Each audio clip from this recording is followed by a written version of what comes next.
Hello again, everybody, and welcome to another edition of the Inside Lowell Daily Pulse, the Friday, May 23rd edition of the Daily Pulse, the 100th edition of the Daily Pulse. And what better way to celebrate 100 episodes of this show that's, well, we like to say it keeps its finger on the pulse of Lowell and the world around it, but I don't think that description does it justice, especially when we have the pod squad on, and I can't think of a better way to celebrate 100 than with having you guys here with me. Michaela Hondras McCarthy, Mike Bacigalupo, Bach the Hyphen, as you guys are known, the pod squad with us. Welcome, guys. I'm excited to have you here. Yeah, the centennial. Yeah, it's a big deal. It's the centennial, yeah. The centennial edition of the Daily Pulse. Did you go 20 straight weeks? I went 5 days a week nonstop, but I will announce today that I am taking next Monday off. Memorial Day will be the first weekday. Oh, good. We have not done a show. So would you start January the 1st? January 6th. Wow. Insurrection Day. I wanted to start it on a Monday. It just Did you do that on purpose? No, it happened to be Insurrection Day, and you know we've been triggering people ever since.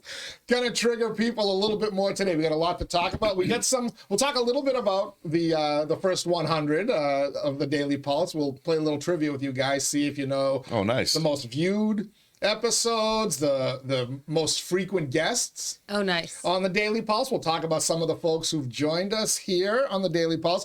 But we got a lot of news headlines to get to as well. Batch is really, you were a little triggered by yesterday's podcast. That wasn't true. With Superintendent William Skinner, because you started doing research. Yeah. You took your personal time and started doing research to talk a little bit about what we discussed with Superintendent Skinner. Yeah, I was going to spend that time making flags for Massachusetts, but I get distracted by that podcast. So we're going to talk a little bit about Michaela's passions, Michaela's love, of course, the Sustainability Council, and a new thing. We're going to learn a stretch mark, or what do you guys call that? Stretch code. It's our theme for the next meeting. We're going to be discussing specialized stretch codes. Stretch code, not stretch mark.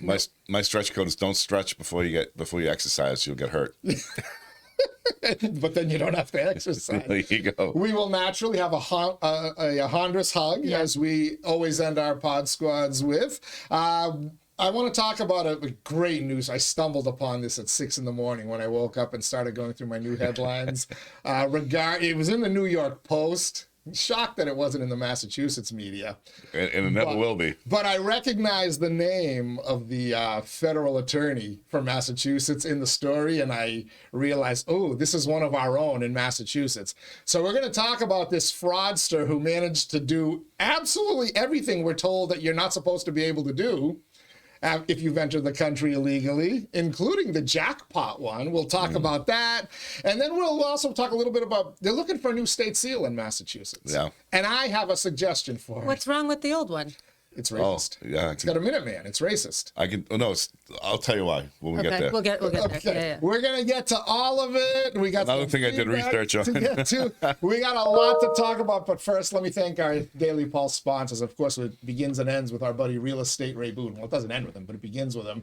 Ray Booten, licensed realtor, Mass, New Hampshire, certified appraiser in both states. So if you want to buy or sell a home, a business, or a commercial property, just one call to make. Ray Booten, that's your call. Find him online, realestaterayBooten.com. Thanks as well to our friends at WellPoint. WellPoint, the only health plan offering healthcare benefits exclusively to Massachusetts GIC members. At WellPoint, your whole health is their whole point. Thank you, Ray. Thank you, WellPoint. Some other sponsors who've made all these Daily Pulses and Inside Lowell possible, and we'll thank them as well. But let's get right to it. Rockland Trust. No, not a sponsor, not as Enterprise or as Rockland Trust. Enterprise, what was that? Well, We will not have any layoffs. They saved a little money with all the layoffs. Did they say that originally? Yeah, they said they didn't expect that they laid off. Don't expect any layoffs. And by the way, we may have broken that news back in January here on your first Daily Pulse, which I believe the Pod Squad was January 10th. I think I wrote an article too. I'm like, you did, right? I'm like, they're going to lay off a bunch of people, and they did. We started hearing right after the new year. I heard from at least 3 employees who were already told you're gone, but you're gone somewhere between July 1st and December. Yeah. So in other words, keep working for 6 months or longer, but you know that your job is tough. Well, now we know why the Enterprise Bank and Trust initials are EBT. They're gonna have to get one on the way out.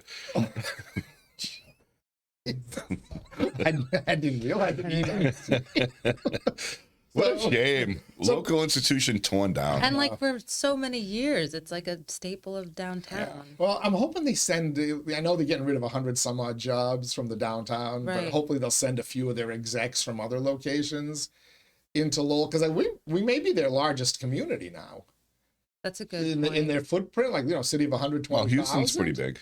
The national. Oh, you're talking about the name that's hidden behind Rock. Oh yeah, it was like US, whatever it is. U.S. thing. I think, yeah. That's true. The actual owner, not Rockland Trust. Suddenly we seem a little bit smaller, but that was a perfect example of, despite the fun that we've had, despite the fact that we dump on people as much as we report news, we've actually broken some news on these daily pulses, including with you guys. Mm-hmm. So, I mean, it's been fun for me. It's been kind of what I thought, like when I'm like, all right, I got to get back to doing this on a daily basis. Yeah.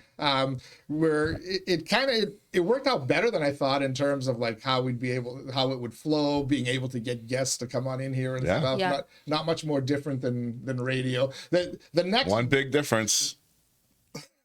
not live. Yeah. That's You the can't final have frontier. people call it. Your show on the the free radio network there, free for people to listen to and free if you work there. But it was the interaction with the audience. That is the next frontier. That was your that wheelhouse. We're going to get to in the Daily Pulse. We're going to try to do some live shows. We're going to, that's going to require me actually hiring a producer and getting somebody to come in here however often a week, but to handle some of the technical stuff, to give us the feedback and whatnot. But that is the goal. People miss texting in and like the live chat. I miss it. There are things we've said on, every other Friday when you guys come in. And I'm like, oh, if only we could get that. And a lot of the old time is like, they missed that live, that, people calling in, that whole thing. But we need our 𝐃𝐚𝐢 fix. Yeah, but the last 100 episodes have been great.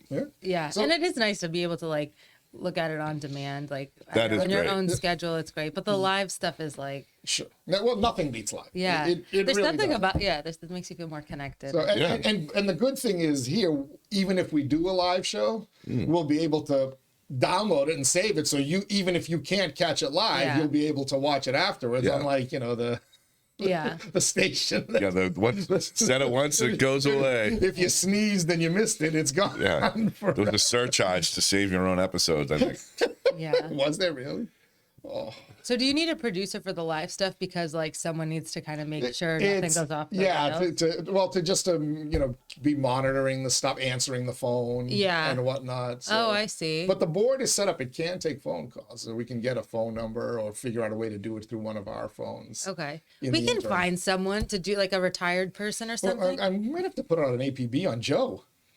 I'm Joe. blaming you for that, by the way. Why? Because he disappeared. Wait, why are you blaming me? Because I don't know. You must have ticked him off. You were woken a fire in them. You lit a fire. You did. And then it got doused. Isn't he Sunshine and Rain's cousin? Yeah. Well, they should know where he is. Okay, Joe, if you watch these, I miss you, buddy. I know, we all got a miss Zoom you. glitch I have to fix. We all miss you. We miss those City of Lights parades at the Athenaeum. Yes. Oh, God, that was a great night. Yeah, it certainly was. Is there a media program at Middlesex or UMass Lowell? Middlesex does have one. Okay. So we could theoretically get an interview. They all want to be sports guys. That's the challenge. I don't want to do a sports show. I mean, we could. You could do one sports show. Be like, hey, come in here, do this, and we'll give you Stepping your own show, like once a week or whatever. Cool. We'll get that is the next frontier for the Daily Pulse. We'll get to it, but you guys pay attention. Batch, you paid so much attention that I know you watched yesterday. But how much attention have you guys paid to the Daily Pulse? A lot, frankly. Okay, so enough attention to know who our most frequent guests have been on the Daily Pulse. So a friend of ours, right? I was talking to them this morning, and they were like, "Hey, did you see this one?" I'm like, "Oh, I haven't caught up on that one yet. I skipped that one." But people end up they have their times when they listen, but like most people, people I talk to, they listen to at least 2 or 3 of them a week. That's Yeah, good. same. That's good to hear. I'd say I probably listen to about 4 of them. So who has been the most frequent guest on the Daily Pulse? Let's see if you guys know. Don't both chime in at once. I'm thinking Marty Laurie. I was going to say the same thing. Marty Laurie is a good guess. Marty Laurie has been on 7 episodes. Okay. That's it? Of the Daily Pulse. 7 out of 100. Yeah, he's been coming like every 2 to 3 weeks. Leslie's been on a bunch of times, right? Leslie Boulder, 8 episodes. But she got a late start. She didn't start as early. Wait, Marty's been on less than Leslie? Marty has been on well, because Leslie has now been doing kind of every other Friday. Plus, we dragged her in. There was a week where she did like 3 shows between the horse racing and the Karen Reed show with Booten and whatnot. Okay, but those 2 are not the winners? Those 2 are not the winners. They are Leslie's 3rd most frequent guest, Marty Laurie number 4. Oh. What the heck? I mean, Corey's been on a bunch of times. Corey Belanger. Corey Robinson. Corey Robinson only one. Most city councilors only one Daily Pulse. What about Chippa? Tom Golden has been on 3 times on the Daily Pulse. A number of inside views, but he's been on 3 Daily Pulses. Huh. Us?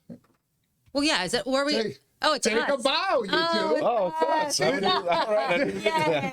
This is each of your 10th episode. Oh, wow, look at that. Yeah, and now you did, Michaela did one solo. Yep. Batch, you did one with Han, what we call the Reduced Power Hour on a Friday when Michaela didn't do it. Yeah. But you guys have each done 10 episodes. Oh my gosh, look at us. So take a bow. And you generally get pretty good numbers. I was going to say, and you're still on the air. Yeah, and what's fun, you know what's funny about our episodes though, because we started working in like graphics and things with the pod squads. The audio downloads for you guys are stronger than most. Like watching the video. That's because people don't want to see my face. That's what I'm wondering. Do we need to blur out Batch's face and get a little close up more on Mick? Maybe it's me. It could be me. No, but people are downloading your Pod Squad podcasts at a higher rate than they're doing others. The audio downloads. People like our quips. There you go. It could also be because you guys may be attracting a younger audience. I'm not able to get into those steps. Probably not. Yeah. I'll back his friends from the coffee. Well, again, now remember, CAP radio. It's like the average age was like 70 and above when I first started there. We managed to bring it down to kind of get, the 40-somethings in and whatnot. So, these are the folks that might be, listening as they're at work or driving to work or on the treadmill or whatever. They're downloading the episode. And when you download them, one of the benefits is you can speed it up. Oh, I can't listen that way. Yeah. You tried listening that way? People don't sound like people. It's like blah, blah, blah, blah, blah. Like I don't know. Yeah, so you got to find the like 1.1, 1.2, somewhere in there. Anything above 1.2 you start to miss things because they're talking so fast. And like Michaela said, they sound like the chipmunks. Yeah. But you could slow it down. But that's fun. We have fun. I have fun with you guys. I can't believe we've done it 10 times. 10 times. 10% of the Daily Pulses have been the Pod Squad. All right. As it should be. But yeah, we've been doing. How did we think of that? We do it every other week. 20 weeks. Divide by 2. There you go. Now, number 2 is actually going to pass you guys because he appears on a weekly basis now. Got a late start. This is Marty. But he now appears on a weekly basis, and you guys are on an every other week basis. So this weekly is Marty, basis. right? Nope. No, Bill Samaras. Bill Samaras, my now Wednesday calls. We've done 9 of them with Bill Samaras. So he's quickly, by next week, he'll have tied you guys, and then he'll passed you in 2 weeks. He may have to get dropped from this category. He was funny. Was it when he was on Corey Belanger, but he was funny. The Odd Couple. When they started talking about the high school, he's like, I think I gotta go. I was dying laughing. And that was before I gave him the $30 million figure that it's gonna cost in addition. So wait, which brings us to oh God. Thank you, sir. May I have another? That is you, Lowell taxpayer. Sure is. Thank you, sir. And Nita Meyer's got a much bigger paddle than that one for the Lowell taxpayer. Put the Lowell seal over his face. Ouch, ouch, ouch. Rounding out our most frequent guest, Greg Pappas, 6th guest. I've booked in a couple of weeks, not Memorial Day, but the following Monday, Greg Pappas and Marty Laurie together. Those two, between their national stuff, they both read like 5 books a a week. It's insane how much time they have to read. Oh, wow. But, we get some good Supreme Court talk with them, some good CIA stuff. Did you catch the one with Greg this week? I haven't gotten that far yet. All right. You got to watch that one because he finally admitted to actually having a meeting in Lowell with someone from the CIA. Oh. He took the test and he interviewed with somebody at a Greek place. At the Athenian? No. At the Olympia? Tatius's diner. Oh. Where was The old next to the original Demoulas Super, the original on Dummer Demoulas Street? on Dummer Street, yeah, where now it's kind of the Hellenic Academy playground. Interesting. That was Tatius's, they called it Tatius's restaurant, but everybody knew it as Tatius's diner. Iconic Lowell Sun photo, Paul Tsongas, the morning after winning election to the Senate, having breakfast at Tatius's Wait, diner, where was like it? he always does. Dummer Street. No, but we're in Dummer Street. So right now the Hellenic Like across from the playground is girls' with all the club. kids swings and stuff like that. Next to where there's a parking lot now, that parking lot used to be Yeah, the original Demoulas supermarket, the very first one. When they went from a market to a supermarket, that was their first one on Dummer Street. to the left of it. Is that where it was? Yeah, so if you're facing Is that the Friends parking lot? if you're facing from the Yeah, it must housing be. projects, you Yeah. look over there, so you'll see Friends and there's a parking lot in front of it. Is where Friends was? Off to the right is the Hellenic Playground. And then the Hellenic okay. Cultural Center. Yeah. Tatius's market was there. Oh, cool.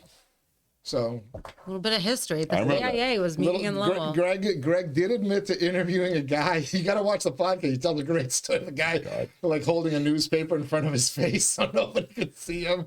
And the owner of Tatius's Diner goes to Greg, just go over there. like he knew what Greg was in there for. Oh my gosh. So by the end of it, I'm going to get Greg to admit that he probably ran some spy missions somewhere. Oh, sure. His episodes are fun. 100%. Joe Marie Buckley has been on 5 times.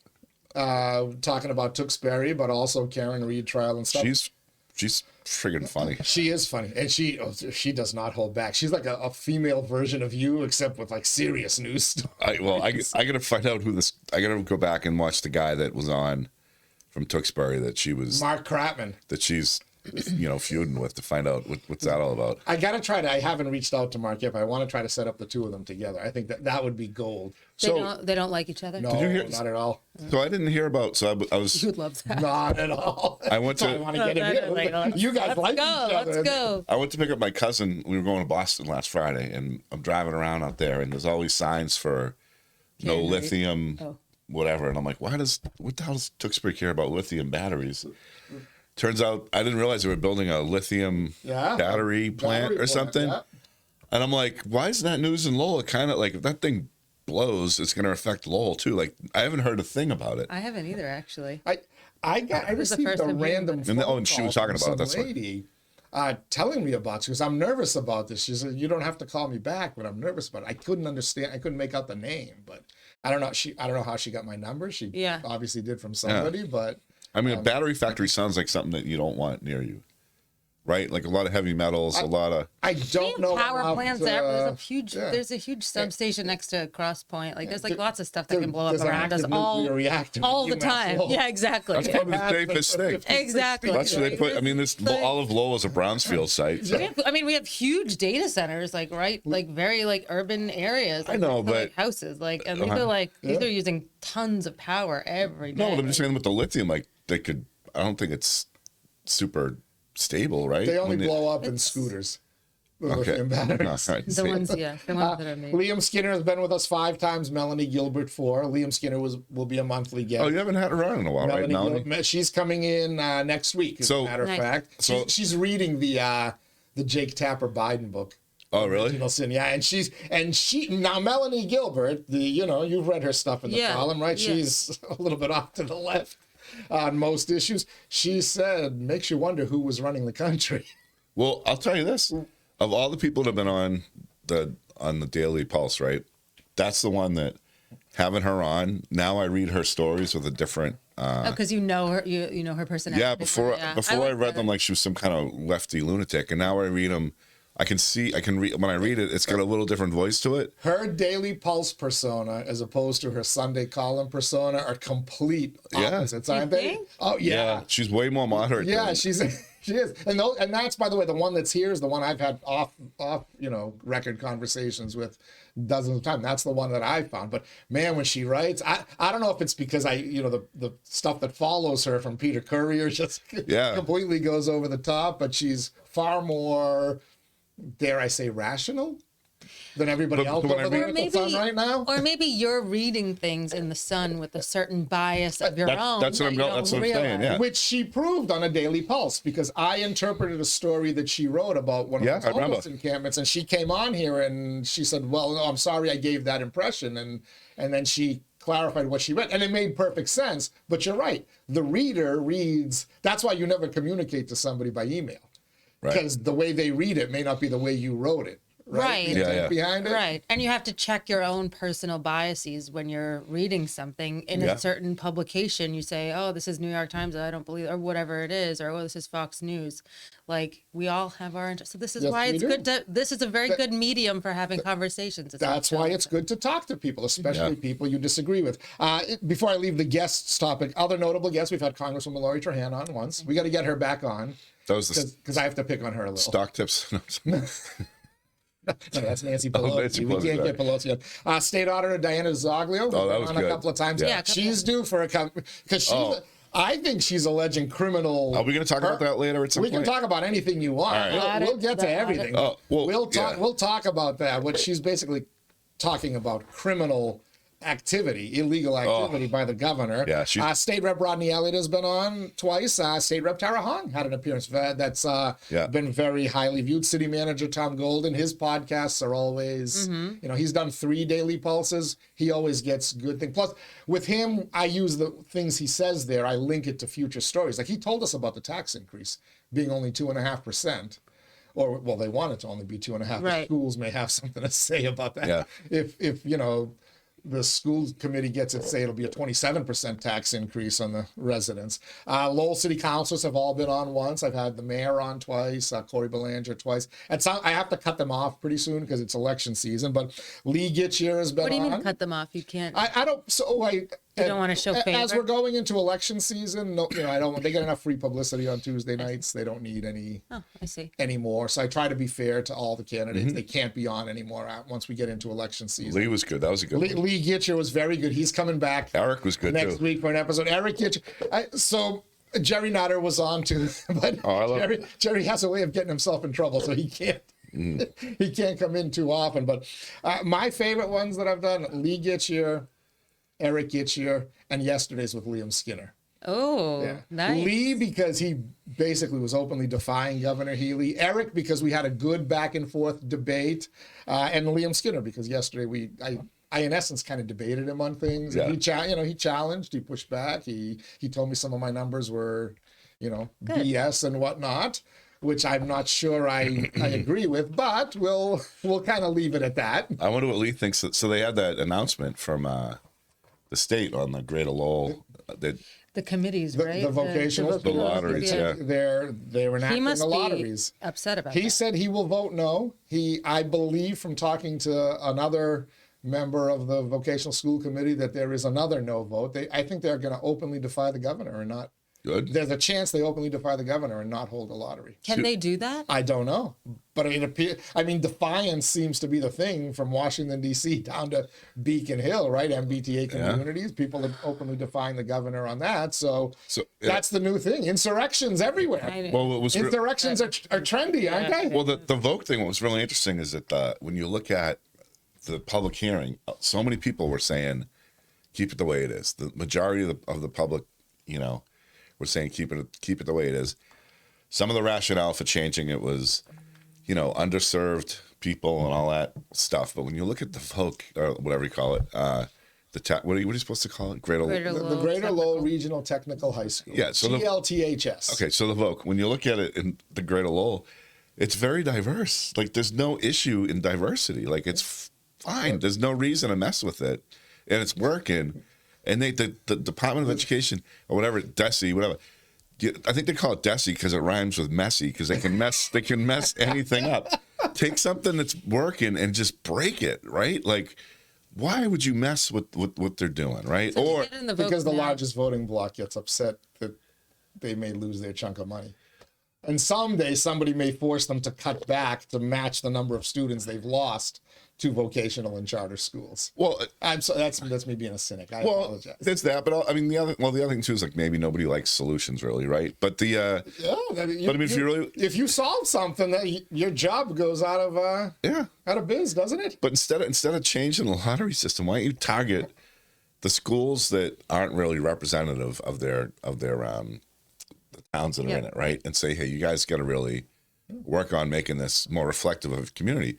If you said that to the Greater Lowell Technical, whatever, the Voc in Lowell, you wouldn't have to change anything because it's already reflective. So like they're getting penalized for doing things well. It's not fair. It's stupid. Plus, you can't have kids with like some rando kid with a behavior issue coming into a school and giving them a power tool. It's not a good idea. A nail gun. Yeah, like.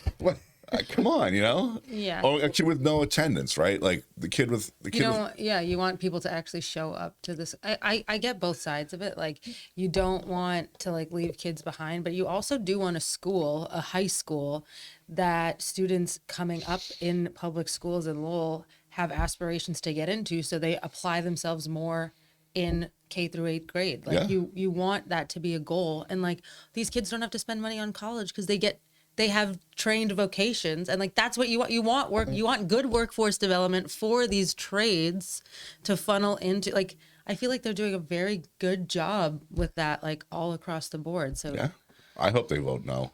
I do. I will say though, and this is one of the things I want to ask Lee is when you look at some of the way they're changing in the rules, is it still workable? Because it's not just like it's a random lottery. There's still I think some things that can be weighted. So I'm curious to find out.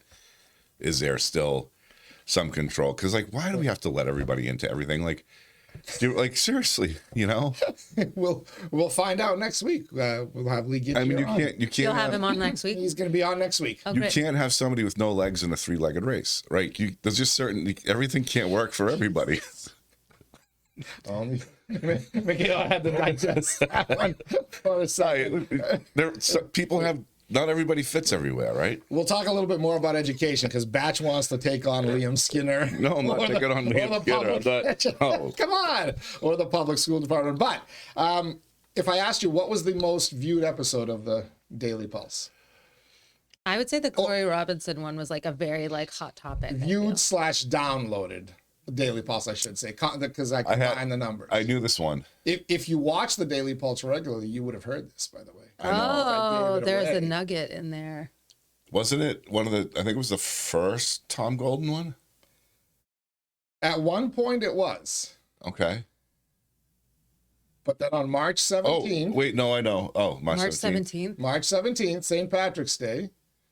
Joe Marie Buckley came in here. Was that the Karen Reed one? No. It was the one. That was the one where she took teeing off on Mark Crapman to a whole new level. Crapping on Crapman, that one? Crap on Crapman, and apparently all of Tewksbury watched that episode. Yeah. So that is our They most put down their viewed cannolis episode. and started watching. Right. Yep. Number 2 was Tom Golden's March 5th appearance. Okay. For now, but let's get The people by the dump and the pig farm, they all watched it out in Tewksbury. Let's get rid of Kevin Bacon for a quick second and put up a list. Our top 10 most viewed Oh, nice.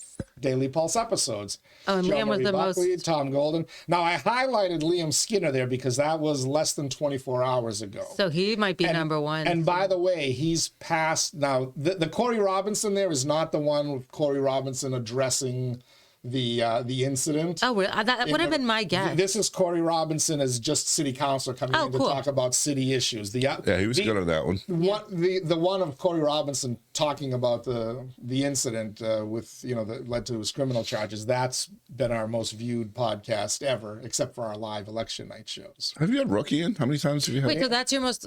So that one was not a Daily Pulse. That was not a Daily Pulse. But that was one's a your special- most viewed. Remember ever. Ryan Gilday? Okay, came that's in? yeah. Oh yeah. On a view between the views and the downloads. I see, yeah. Liam Skinner, I believe, right before you guys came in, I looked. He had already passed Corey Robinson. Yeah. So he's climbing the ranks. So he's climbing. He may, at the rate he's going, he may be the #1 most viewed podcast. The Yesterday show with Liam Skinner. What was the 4-3 Throwing Thursday one? That was my tariff discussion. Oh, really? Yeah, where I kind of showed people what every other country is charging tariffs, and I showed, talking about NAFTA and Ross Perot, Yeah. and showing the debate clips from 1994 I think that's with Ross Ace's Perot favorite and Al one, right? Gore. Yeah, Ace's favorite one. Ace will love that one, but I'm glad that people actually watched that one. Because, by the way, everything I said there was right. I told you within a month, don't get rid of your stocks anymore. Yeah. Right. Go buy them, because within a month you'll have all your money back, and you did, and then some. Yeah. So, but that's not a as you notice, it keeps kind of changing. Tara Hongs is starting to get up there. He'll crack the top 10 in no time. This is fun. Every couple of weeks we hit on something that's in there. By the way, you guys. Kudos to you guys, because your numbers are like steady between a steady viewership. between the viewers and the downloads. You guys, I know that you guys and Marty Laurie, I know I will always get a good. My advertisers are getting good bang for their buck with you guys. Good bang. The ones that stick around. The ones that stick. What's your The view ones who count? don't make me turn their cup around so you can't see. Oh, How many views has your top view count gotten? We're over 300 for views, and the downloads anywhere from 45 to 60. Oh, wow. And like those numbers are starting to climb. I think more people are starting to digest these through audio than just video. wait, did Lowell's last local make you turn their cup around? They didn't make me, but I almost feel like I should. Why? I'm just pointing out the truth. I just feel like They're the Lowell's last local bank. No, not that one. All right. Oh, really? Oh, That's where, good figure. I don't want to get them into any trouble. I get them into enough trouble with my news articles. I don't know if I want to do. I it never with, say anything bad about them. with whatnot. But we're all wearing blue also. They're the This only- is the logo. We got this was by accident. Look at us here. We didn't call each other. We didn't we're so- coordinate. You think this is Greek Independence Day? I know. It's inside Lowell. And Batch's shirt, which is the dullest shade of blue that we get, is It actually looks on blue. camera because Yeah. the lighting looks It looks pretty good. like the rest of us. So We're so in sync. good job coordinating, Yeah. gang. All right, let's talk about some things out there. Batch, you've been dying to talk about public education, and you've heard my discussion with Liam Skinner yesterday, going back and forth Yeah. about the school budget and why can't they live within their budget? Why the $4 million? And he questioned my numbers, but I did some math, and I'm pretty sure it's pretty close. And as a matter of fact, if it's off, it's probably underrepresenting what that teacher contract negotiation, where they got 11%, where every other city employee got 9%, how much that has cost them. My numbers are 4.3 million or above. He says absolutely not true. I want to see his calculations at some point. But, what are they saying the city took out from them? Do you think it's a coincidence the city cut $4 million from their cash? Or was that a message saying, hey, if you had done 9% like the rest of us did, you'd have that $4 million? Do you think that was like a purpose? I'm just, if it wasn't a message, you should play it as one manager golden. I feel like this is going to be I think this will get resolved in the end. If it's not already resolved. Yeah. But I think the takeaway, so the thing I was hearing during this whole debate has been what you used to quote from Tangi back in the day, right?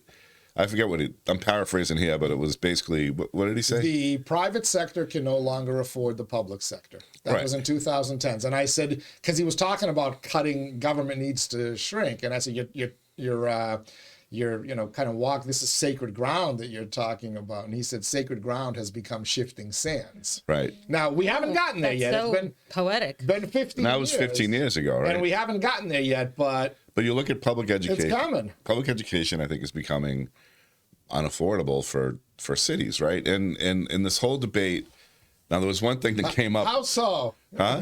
How so? Do you have numbers to back that up? Well, Matt? for part of it I do, but like the main part of just public education, funding, all that.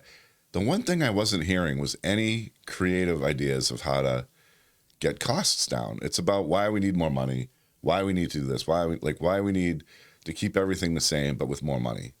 And I heard a lot about learning gaps, right? The easiest fix for a learning gap, go year round. I'm not talking. Can you imagine how many concessions you'll need to come up with? You still pay them 180 days a year. They get paid 180 days a year, right? Or their whole salary structure is based off of 180 days a year. Now, I like to make the joke that it's part-time. It's not part-time. School, it's 180 days and 6 hours a day of instruction. There's a lot more that teachers go into. So they do work full-time, right? But if you had 180 days of school, right now we do it between September or August and June, right? There's a learning loss from that June to whatever. Just break it up.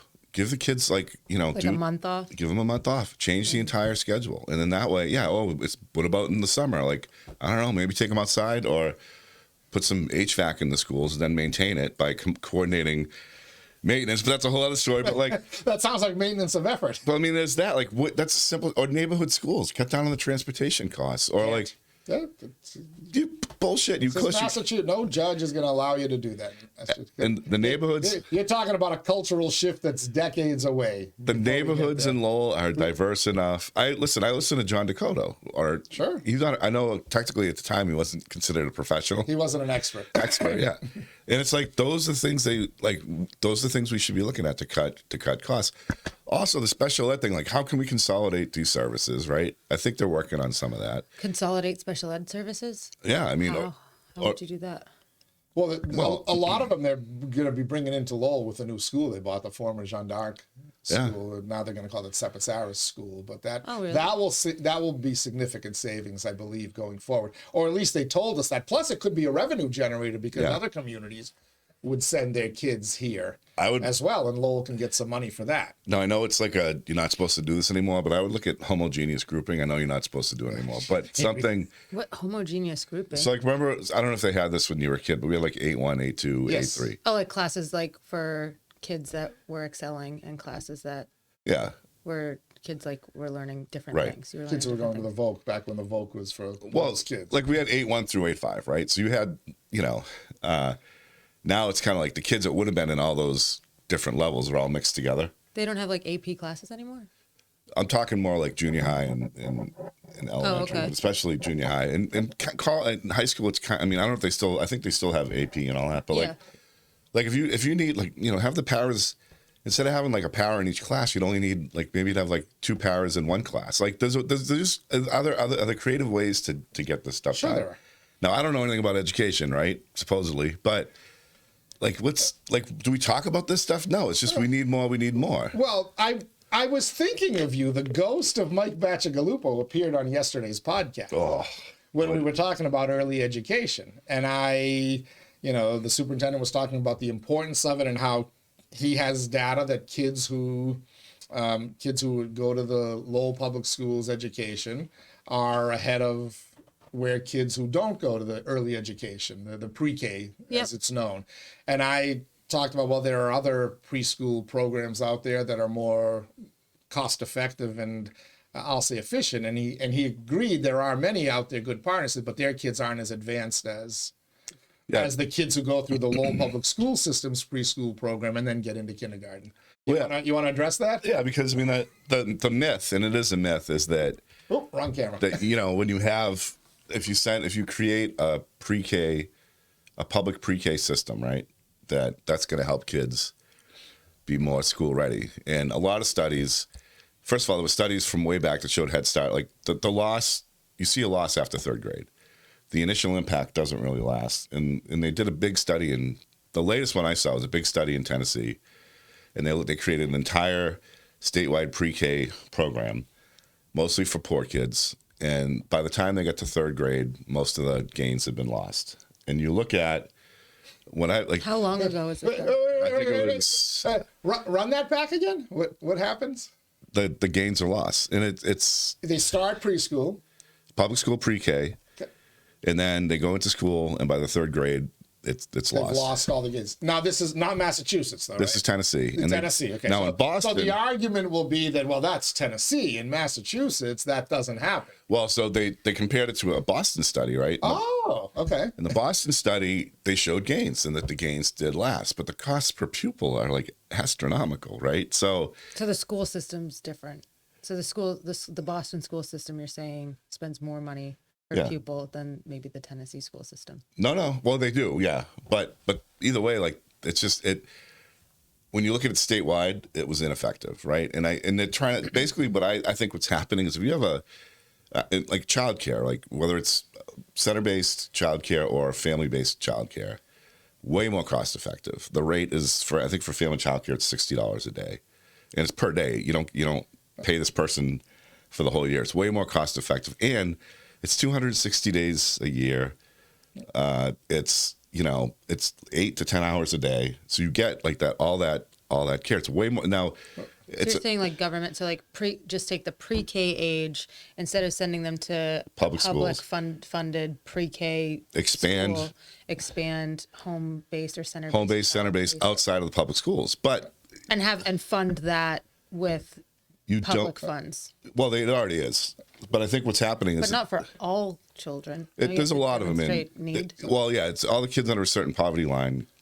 There's quite a bit of kids in mass Right. childcare, but the outcomes, you don't need a master's. But basically, what the superintendent was saying, he says, well, of course, if you have a certified teacher, they're going to All do. teachers are certified, Yeah. and they're more equipped than the other programs. Now, I should have asked a follow up about. Are we talking about the like Little Angels preschool, or are we talking about CTI or other more Doesn't- established? Is there a difference there? So I would say Between that the Lowell, where the kid is in preparation wise when they enter kindergarten versus, if they come from, again, the daycares basically, they may call them preschools, but they're glorified daycares. Yeah. And then there's the CTI programs, which actually do have teaching and stuff. And you actually do work for a company that does some of this. yeah. So we do family child care. What you're going to see is the kids are way more socially adapted to go into school than say like a kid out of a center-based program. The reason is it's a multi-age thing. It's more like growing up, like how people like our age grew up, right? You were at home with your brothers and sisters. That's the best way to be prepared for school. You know what? You can take a piss by yourself. You don't It's need more it. like it's more like socializing with other Yeah. kids and like acceptable societal norms, teaching that kind of thing. Yeah, and that's probably, to me, that's one of the best ways. Now, it doesn't work for everybody. Some of the center-based stuff, especially if you got a kid that's a little behind already, like you can do a little bit better in a center-based, but you don't need a master's degree to teach these kids how to go to the bathroom and count to 3. Like people did it for people have done it for years and years. Private schools. And private schools always did it, and kids ended up. Yeah. I don't know. We were okay. We went to the Hellenic for Yeah.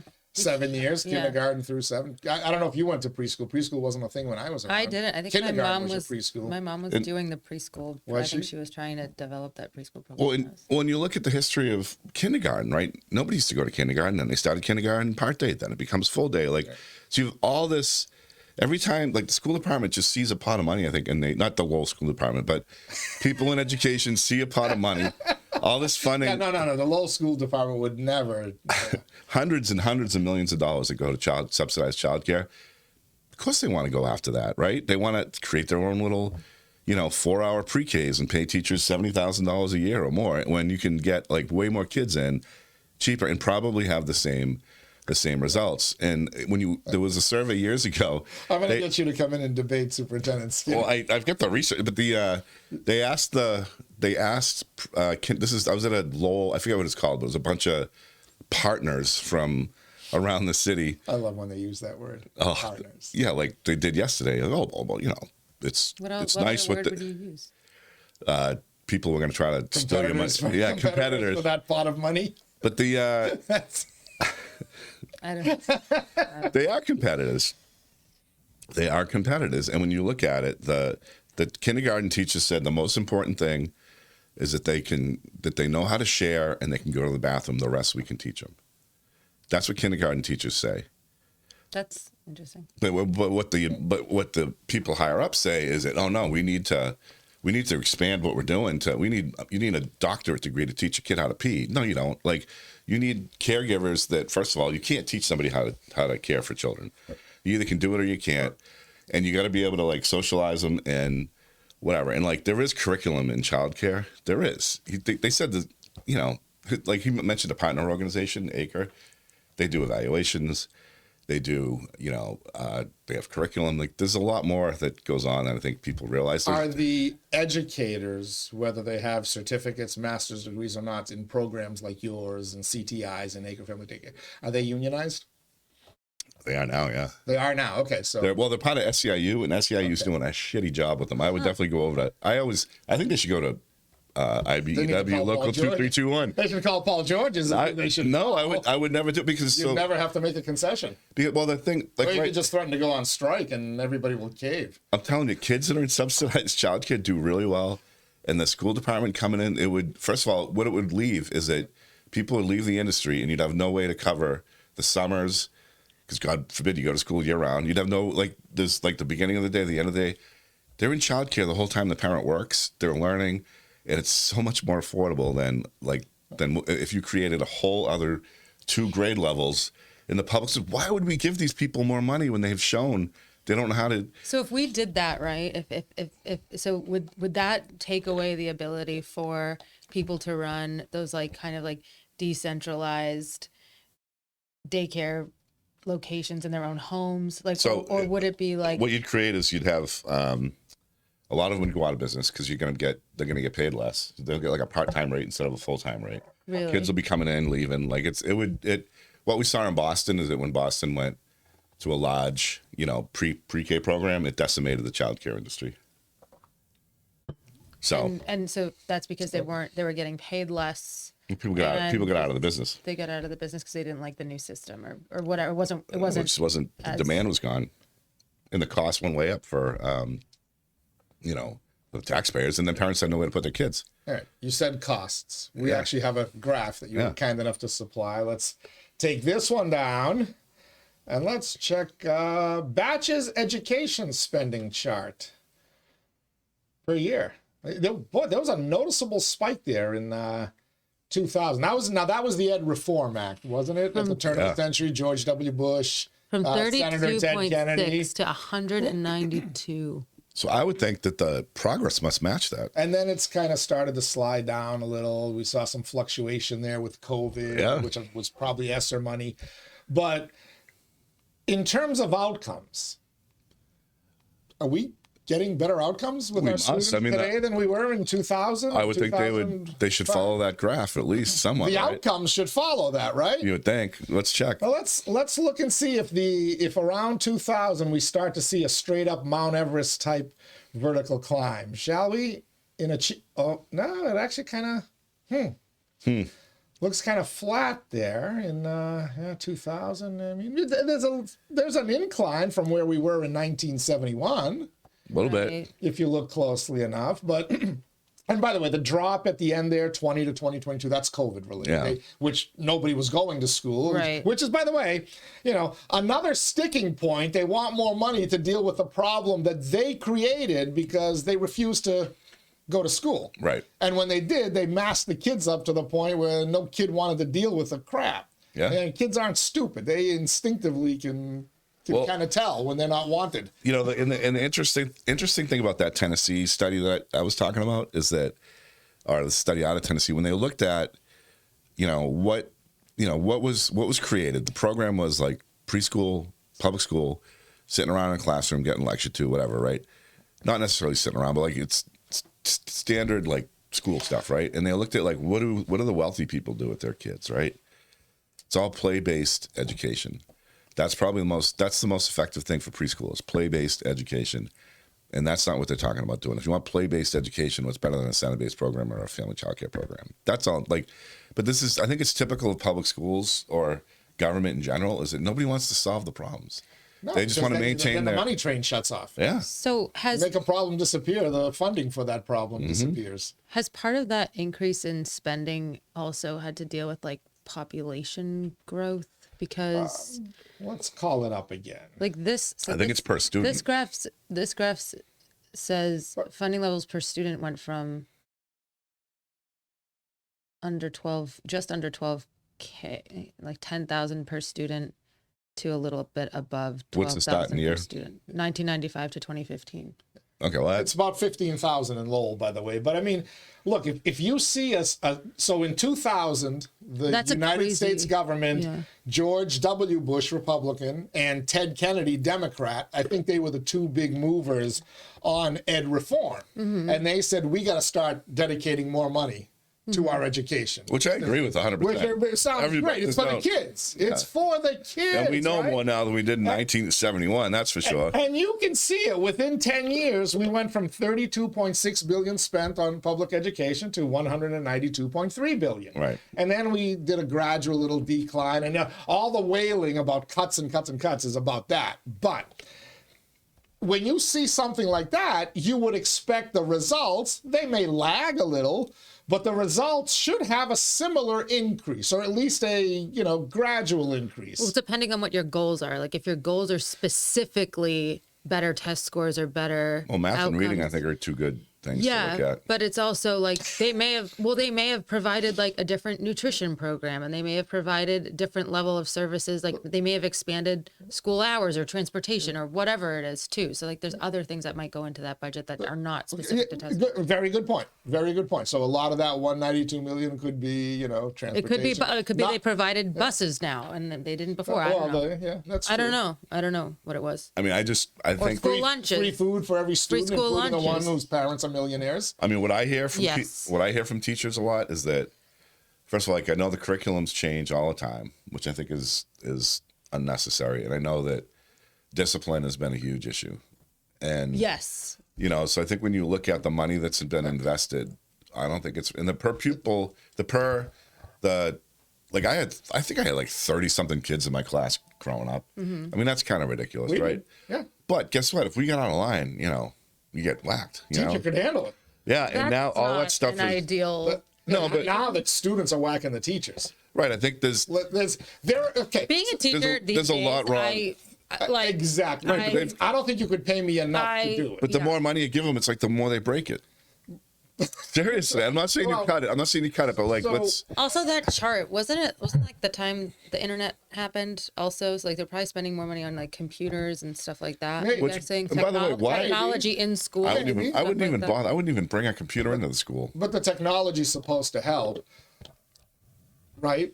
But the Yeah, and now technology's- it's, now it's It even should worse. be helping, Now, but this is the worst thing to happen yeah. to kids. And you put them I in front of the think. screen. I bet they'd learn a lot more than if you got rid of their screen time. 100%. It would be But completely different. But you don't get to be innovative in the schools anymore because the stupid DESE in the Department of Education, they put all these they impose all the stuff, and like the teachers aren't allowed to be creative. You can't like. Can you imagine what would happen if you took all the little teachers, Liam Skinner, put them all in a room and figured out what's the best way to teach our kids without any outside interference? Like a conclave. Like a conclave, they would come up with some. We'd have some white smoke come out. They would, Instead would of come out- light Street smoke, you'd building. have like books and music notes. But there's like a So- national curriculum. There's a statewide this, and there's like it's too bureaucratic. And like you go to a private school, you go in there, they teach all the different kinds of math. They teach all the different like they're using all the techniques. And these aren't teachers that have their teachers are less paid and they're a little more, like they're not as educated. Well, I shouldn't say as educated. And their but, kids are above reading level. My son was at a third grade. but what's the reading difference? level You can kick kids in out. first grade, and his teachers I know. weren't paid 70,000 or 100,000 a year. There's less bureaucratic oversight, and you get to pick the students, right? So those are the things I think. Let's talk about that stuff, right? Can we talk about the real problem with our education system and why kids are not succeeding? Let's Why? talk about it. It's societal, folks. It's not education. The teachers are better trained, better equipped today than they were ever before. They have more resources than ever before. Batch's true. graph showed it. We've got societal problems. And this is like what I talked about with Superintendent Skinner. Teachers, when I was going to school in the 70s and 80s, the teachers were teachers. And there may have been one kid per class that they almost had to be a father figure to or a parent figure to because they came from a home that was screwed up. Teachers now are babysitters. Let's be preschool. It's daycare. Kindergarten is daycare. Unfortunately, grade 1 through 12, or at least grade 1 through 10, where before a kid can drop out at 16, is in essence, for many students, just daycare. And you hope that you can, somewhere along the line, you can connect with that kid, whether it's a teacher or a coach, can connect with that kid and get them on the right track. But if we don't kind of get some of our societal problems, addiction, mental illness, broken homes, I know people don't want to talk about this, and there may not be any fixes, but you can't educate a child properly that's dealing with some of this stuff there. Well, what's the number one indicator of poverty in the U.S.?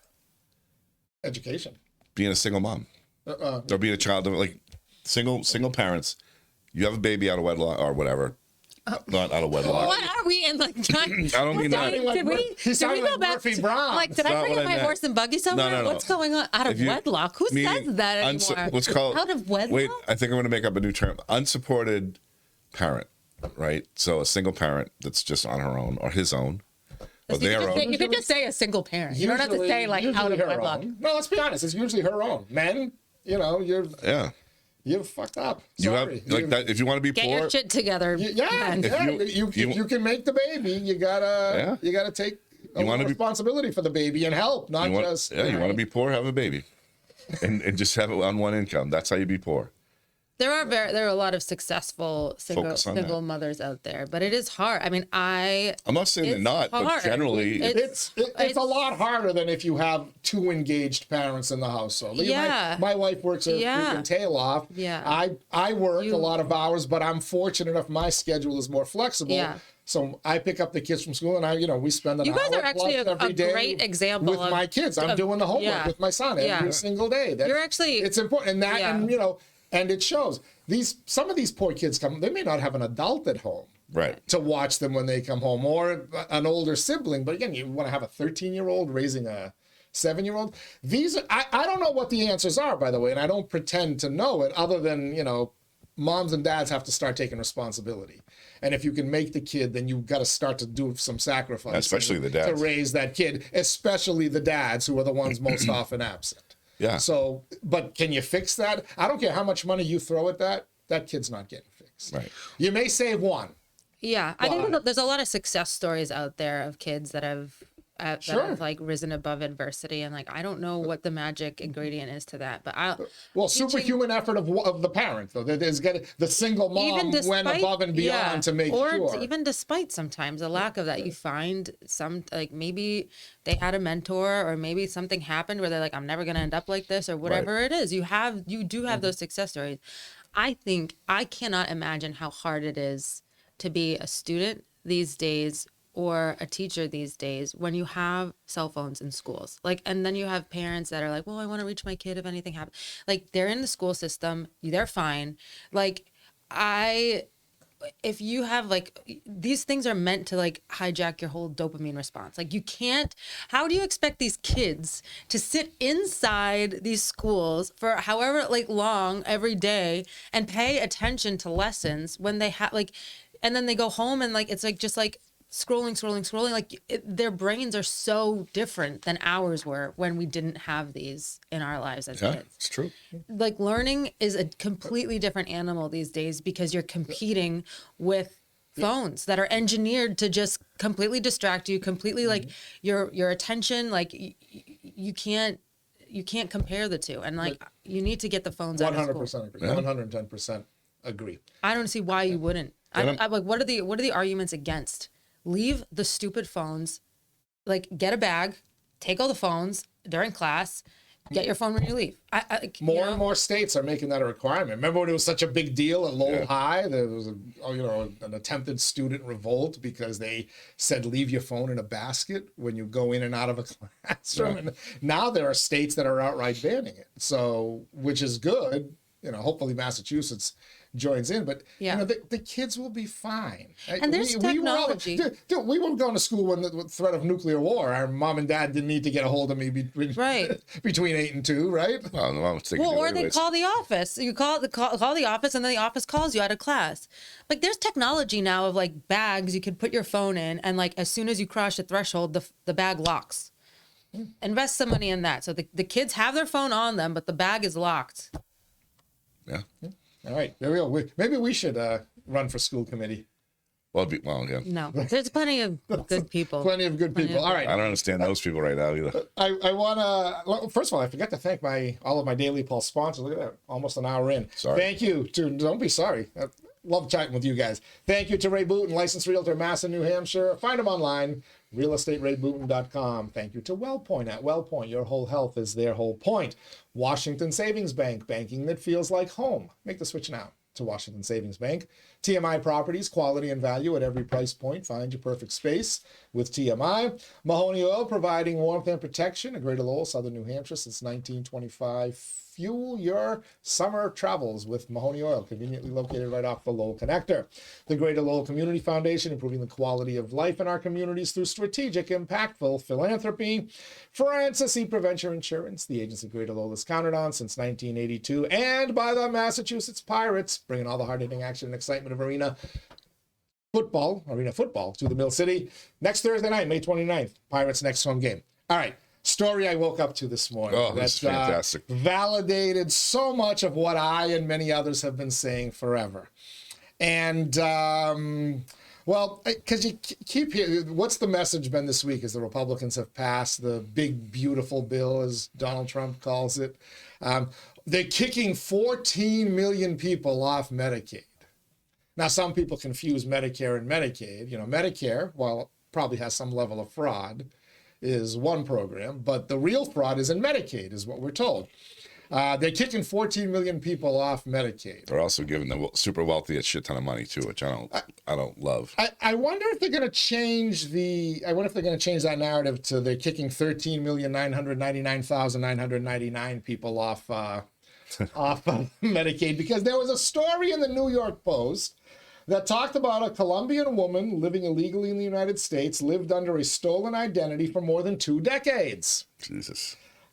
Improperly received more than $400,000 in stolen federal benefits, and illegally voted in the 2024 presidential election, federal prosecutors said Thursday. Wait, she's been at 20 years. She only voted once? Well, they didn't give her a driver's license till recently. Oh, yeah. She obtained welfare benefits, a real ID, hitting a little close to home, and 8 other state IDs with a fraudulent Social Security. Was it a real Social Security number? But just could have been just one. You know, Donald Trump and Elon Musk said there's, you know, all these fraudulent Social Security cards, and everyone's like, they're making it up. No, it's dead people aren't collecting Social Security benefits or other benefits. It's alive people who have stolen the Social Security numbers and identities of these dead people. She was captured on surveillance camera at a bank wearing an I voted sticker on November 5th, 2020. I wonder who she voted for. But what was interesting was the quote from the federal authorities came from U.S. Attorney Leah B. Foley. And ding, ding, ding, ding, ding, it automatically registered in my head. Oh, she's the U.S. Attorney in Massachusetts. This is a Massachusetts woman, folks, who let's call up that New York Post story, shall we? That's her. And all her different forms of ID, right? Does she use the same name every time? I don't like this. So I don't like this public shaming thing. Like, I'm just gonna. The name doesn't matter. The point of this, she got a real ID. Isn't the real ID supposed to be a security measure? She got a real ID with her actual name, or was it a stolen, based on a stolen? That I don't know. No, that's an important distinction. She couldn't use her regular ID. She stole the identity. Okay, but how legit is this process that they're checking? Because and who's who's checking? Well, you start with a stolen social, you can do anything you want. So this news story came out today about this New York Post this morning. And it's on the same day that it was announced that they're kicking 14 million people off of Medicaid. Yeah.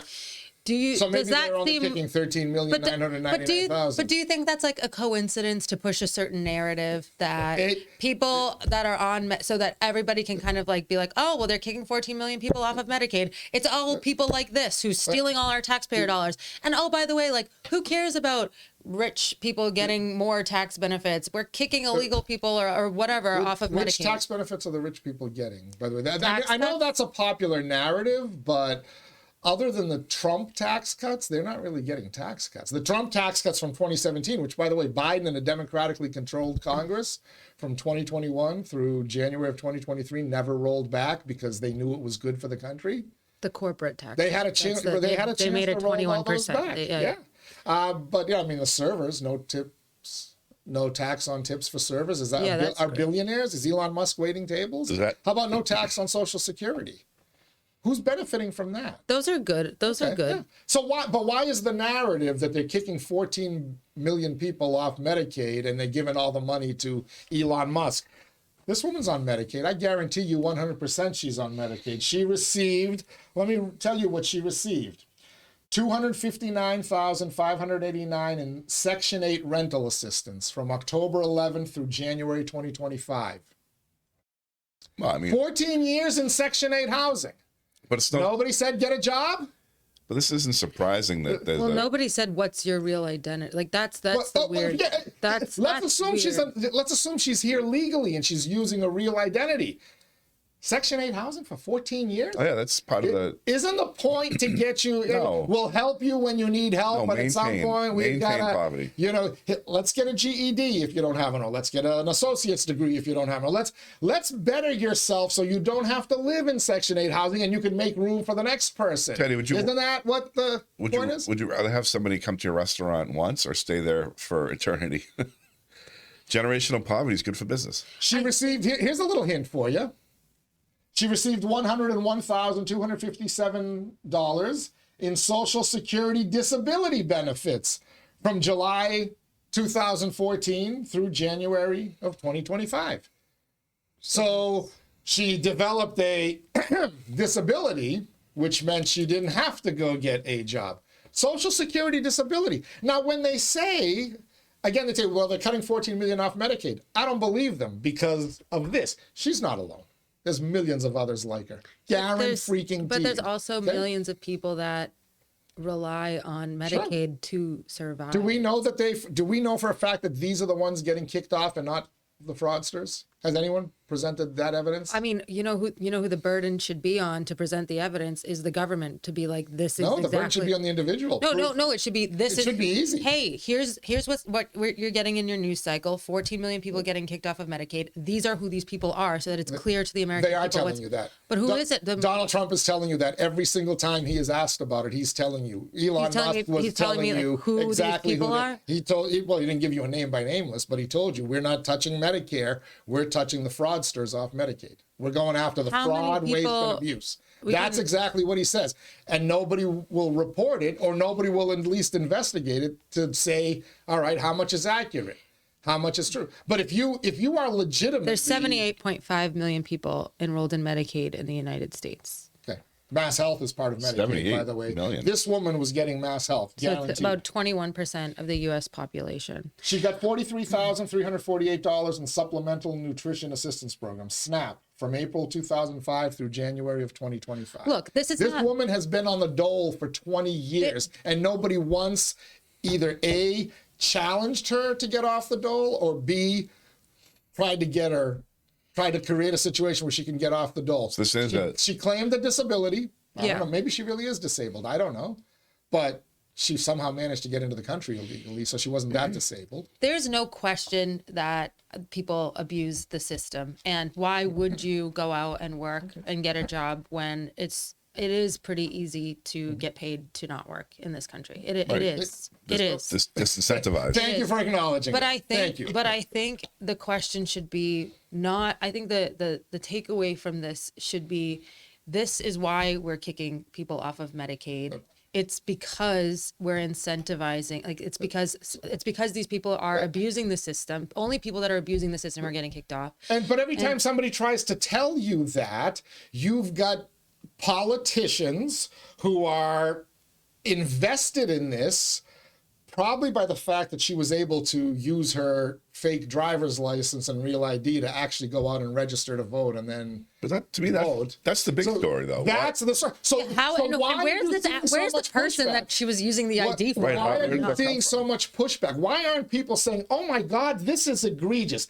Every dollar this woman took went away from some kid that needs it or some single mother that needs it. But the narrative- somebody has to jump through hoops to collect unemployment legitimately or to get these benefits. Or they have to make the choice, if I go to work, I will lose these benefits. I will lose my health insurance. So if I go to that's work. a big question. But for every dollar this woman got, no. that's a dollar that's not available for somebody else. So why is the instinct in Democratic politicians, and Congressman Trahan, I'm going to call you out because you're playing into this as well. Why is the instinct to not say, holy shit, here's a case of fraud.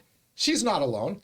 Gavin Newsom is kicking illegals off Medicaid in California because they bankrupted California's healthcare system. But that's like a 17% fraud rate. That seems high. I don't know.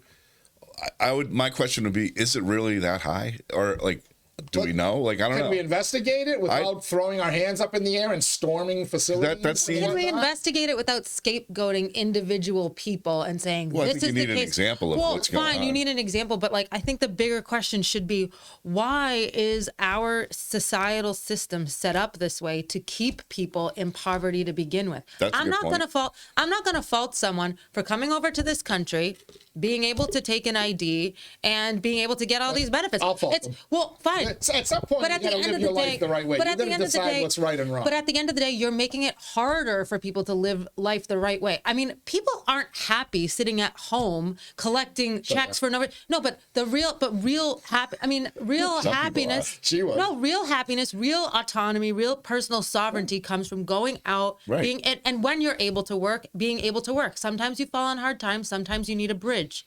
But we as a country are making it very easy and painfully easy. Why wouldn't they take that cake? Like, why wouldn't they just take that? No, we rope make and it- just, we're encouraging it. but like, why? What is that turning us into?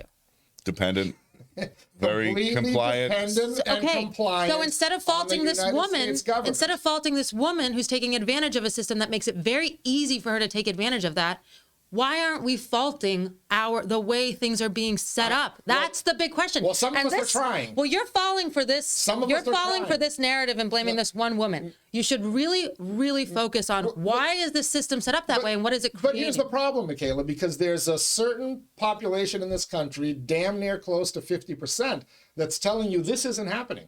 They're Republicans looking are at in on this story. too, my friend. 100%. Republicans are in on this too. 100%. So don't make it a Democrats, Republicans. 100%. We're here. Swamp. Your buddy George You W. wanna talk- Bush you with wanna the budget. Like you want to know, talk so- swamp? You want to talk uniparty? I'm with you. Okay. You want to talk? So you were talking Democrats. but who's trying to change it? The Republicans are smart enough to get away from this story and this woman. Right. Behind the scenes, they may be. There's the representative Tom Massey's and stuff. There's the Mitch McConnells. Right. They'll do their stuff behind the scene. They won't openly come out and tell their constituents that we're enabling this. But there were two people since January 20th who've been trying like hell to tell you this is happening. And they were called liars every step of the way. Donald Trump, Elon Musk. And they not only called liars, they were, this doesn't happen, they're lying. There's no way that illegals can collect benefits because it's illegal for them to collect benefits. No, there's ways criminals find a way around things. If they can find a way through the border, they can find a way to get a benefit. That's a high level of fraud, though. But Doge told you how much fraud there is, and everybody denied it. Everybody just wanted to put their blinders Doge made on. mistakes too. Doge made mistakes. So we focused on their mistakes and not the overriding issue. The mistakes can be fixed. These are people. They're Can be supposed to be fixed, super efficient, and they're like actually kicking people off of things that they deserve, and they're alive. They need their money. Like, and I would assume that they're being put back on. I certainly hope that they are well, where does that? that they are being set up. Well, because you'd hear about it if they were still. If they're so efficient, why are they making mistakes? Because when you have this level of fraud, how much you're going to have some inefficiency in finding the fraud. So these 14 million people, there's no mistakes in there? There aren't people. Yeah, there aren't people that are yes, going to die. yeah, I will there aren't people that are going to die. I will guarantee you there will be mistakes because they don't have health care. Whether they're going These to people are gonna, whether they're going to die, I don't know. Well, I mean, there's going to be people that will die. Well, there are people who You can't pay for treatment. You will die. Well, there were working people who couldn't afford health care, private health care, and they are fined every single year by the United States government, courtesy of Barack Obama and Obamacare, which was supposed to save health care.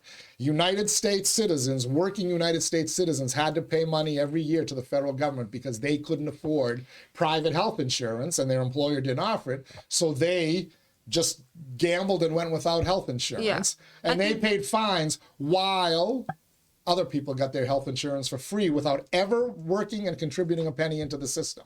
Are there some mistakes? Sure. But I think it's a convenient narrative for the 14 million people getting kicked off of Medicaid, and then you run this story in the New York Post. Look at all this fraud. Hey, how many others do we need to run? if you're that concerned with fraud and abuse, target the insurance companies and the middlemen between the insurance. Hey, before you kick all these people off of Medicaid, why don't you look at actually the problem with health insurance in this country that's making rich people get wealthier, these corporations, why are you focusing on individual people and then running this news story about this one person that really did abuse the system? She's not one person. But why are we, but we're targeting, we're basically targeting, we're scapegoating. Why do you think this insurance issue. is so expensive for you, Batch, and me? There's middlemen companies that are making tons of money off of health insurance. Health insurance premiums are going up and up and up, and the level of care is going down. Why? Because because the system is broken and doesn't work anymore. So the insurance companies are paying more and more money for health care, and the government is putting regulations on what they can bring back and whatnot. Insurance companies are leaving Massachusetts left and right. They don't want to do business in Massachusetts anymore because it's not profitable anymore. Whether you like it or not. It's profitable. It's just more profitable somewhere else. Yeah. well, my question really is, what I take away from that whole thing is, how is it so easy to get a legitimate Social Security number? That's scary.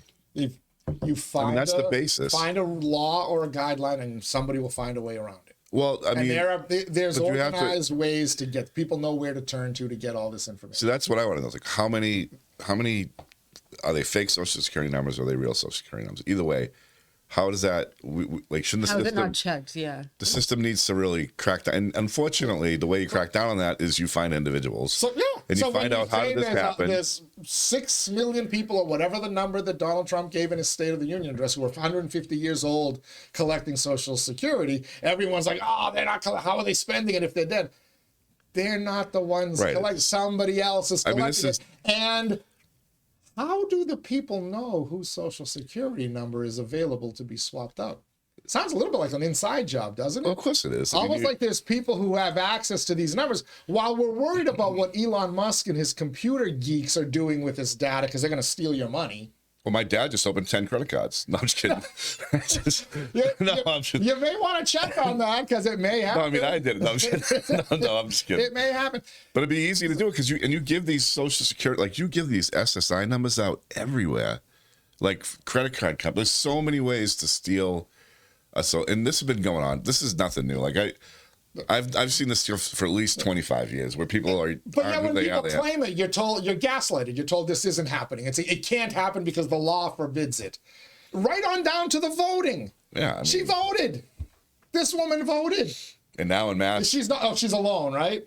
She's the only one who voted. Whose identity did she steal? Where's the person whose identity did she steal? It's where is that person? Well, that's the question. So there's no way to check on when someone dies, it goes into a record, and there's just a Social Security number probably goes into a record, right? So one would think if someone tries to do something with that Social Security number, it would raise. We should try it. And it would be even easier today with computers that can, because in the old days, somebody had to go look, here, oh, this person died. Oh, this is, how did they do it? Now they're doing it with computers. you would almost think the fraud is easier to catch. You might almost think the system is set up not to catch it. Well, it takes 6 weeks. It took 6 weeks between the time my dad died and the time, or more than that. I think it was 2 months before his benefits were shut off, and before we got a letter saying that. But, Yeah. you know, That's somewhat understandable. There's got to be some lag But time, think of what right? we could have done in those 2 months. I could have taken that number. I could have given it to somebody to get a license to do this and that. You could have used, there's a lot of, by the time then, once you get that license, you can do this, you can do You that. have to renew a license every 3 years, and this woman Right, did but it once you're in the for- system, I think is there a I don't know, do they cross check? Does Department of Motor Vehicles cross check to see if Social Security numbers are I don't know, is there? I think they would, but I don't they don't. So know. listen, so every 6 months when my mom was alive, I used to have to take her into Beacon Street in Boston. And we'd have to check in at the Greek embassy to prove she was alive. My mother had been a teacher in Greece, and she got a pension as part of that. And because the Greek government during the time of austerity discovered so much fraud, dead people still collecting Social there you go. Security, or somebody do the Greek version of Social Security. Sure. A couple of lamb chops and a ball of passed feta. New laws, and my mother, we had to drive every 6 months from Lowell, Massachusetts, to make an appointment, go to the Greek embassy, see a woman who would verify that my mother was alive. That's wild. Photo her IDs and her. I'm feeling much better. Her Greek, immigration card, and then she would, and then she could continue to receive her benefits. And when she died, that ended. So that's a way to check it. But there's there's check. But we don't do that here. ask people for proof they're alive. That in and of itself is, Elon Musk is trying to get money. What? Is it that much of a burden to prove that somebody, is it that much of a burden to have, Batch's father after a certain period of time prove that he's alive, and or now you guys as, his descendants say, okay, well, he's no longer, here you go, he's no longer alive. I could have proved he was, now you'd have to, it's a little late now. Plus, you can match death certificates, and you don't even need you to do it. In my mother's case, she was in a foreign country, so it's But I mean, the Greeks might not have access to death certificates. But we don't. But in this is the America. thing, we think it's wrong to. We think it's wrong to ask somebody for ID to vote. Right. And now we're wondering why all this stuff can happen. I have a theory that I just popped into my mind. What if they created this problem to become so egregious on purpose? You mean like opening up the border, and when that wasn't enough, we even sent flights put them on flights and dropped them off at Logan Airport? Let me bring this full circle. Yeah. Oh, Mick, come on. What if they created this problem and this opportunity for fraud to exist, just so during the time where all of this facial recognition stuff, capabilities are starting to happen, just so that now we have a way, or we have a reason to require proof of life, like face, and now we can keep tabs on. So now we have a problem where now we need to keep tabs on everybody. We need to make sure everybody is who they say they are. You may not be that far off, Mick. So now you may not be that far off. So now the opposite spectrum of that is to reduce the fraud, and this is such a huge problem, and look at all this craziness. Now it's now we need you to tap into this facial recognition software so we can keep tabs on you at all times and know exactly what you're doing and create another state. I will not discount that possibility. Maybe it's all part of the plan. I think the greater possibility was to just destabilize the country, create a housing issue, create an income issue, create an education issue. Yeah. Because if you bring enough poor people in and just basically let them out onto the streets, 70,000 people in Massachusetts in the last 5 years. I feel horrible for these people that were promised a bill of goods. They were literally put on an airplane from their home country, told they were coming to the United States and they were going to be granted, visas and get their work permits and this and that. And they were sleeping in airports. Yep. For God knows how long, and then ended up in hotels. The Healy Hilton. The Healy Hiltons, which transitions us to our last topic before we get to Michaela's sustainability and her Honduras hug. Did you see the auditor, Diana DeZoglio's report? I did. This week. I skimmed it because it's a long report. It's a really long report. But you said it's my weekend reading material. But the headline version is Governor Healy gave awarded improper contracts without going through the proper process to these people who were running these emergency shelter services. Or like overpaid them, right? Oh, Like, no just gave them the contract without putting it out to bid. I think there was some like $10 million contract. Did you see what the reaction was? Yeah, but what are we gonna do? the reaction was the reaction from that whoever it was, I forget the guy, but like I think the reaction was like, well, we only overpaid someone by $2,300 or something like that, and then nothing. And then nothing else. That's just the overpayment. But isn't there like if it's above a certain amount, the city of Lowell is going to hire somebody to do something, an independent contractor. If it's above X amount of dollars, I don't want to give the wrong amount. I don't even know if there's a threshold. 10,000, 50,000. There is a threshold. To get on the vendor list, you have to go through the whole thing. To get on the vendor list at UMass Lowell, right? Just for us to cater a party at UMass Lowell, we have to get on the vendor list. Right.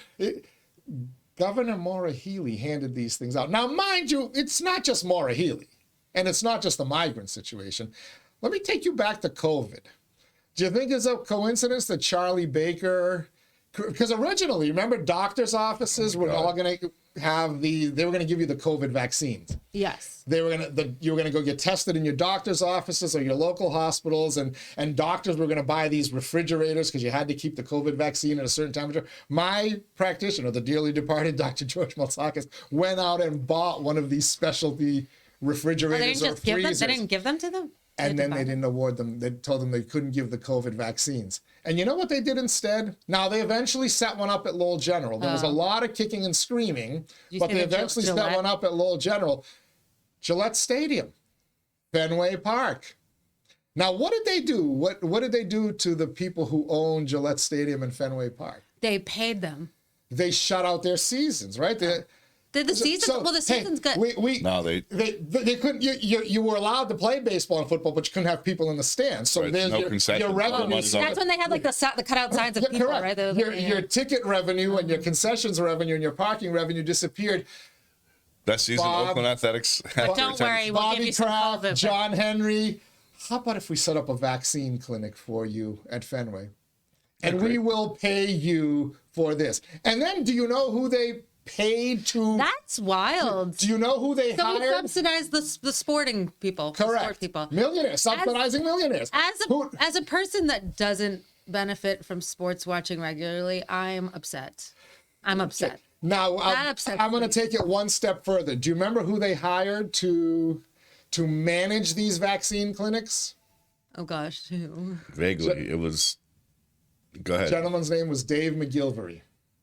Dave McGilvery runs the Boston Marathon, which, by the way, was also canceled in April of 2020. I mean, it makes sense. Maybe April of 2021. It makes sense you'd hire someone that knows how to manage a marathon event like that. Do they know how to manage medical? Yeah, they have the huge medical tents. Oh, that's true. Okay, you're right. No, everybody that got a vaccine got a little tinfoil blanket. But I... Oh, and they got a jacket. They got a jacket. Metal. A metal. Willing to bet you that Charlie Baker also didn't put these management contracts out to bid or these vaccine locations out to bid. Well, I mean, I can see, honestly, it's like you've got, people that have a skill set, that execute well, that know the right people to run these things. I mean, if you want to talk about open up a mass massage parlor, you could.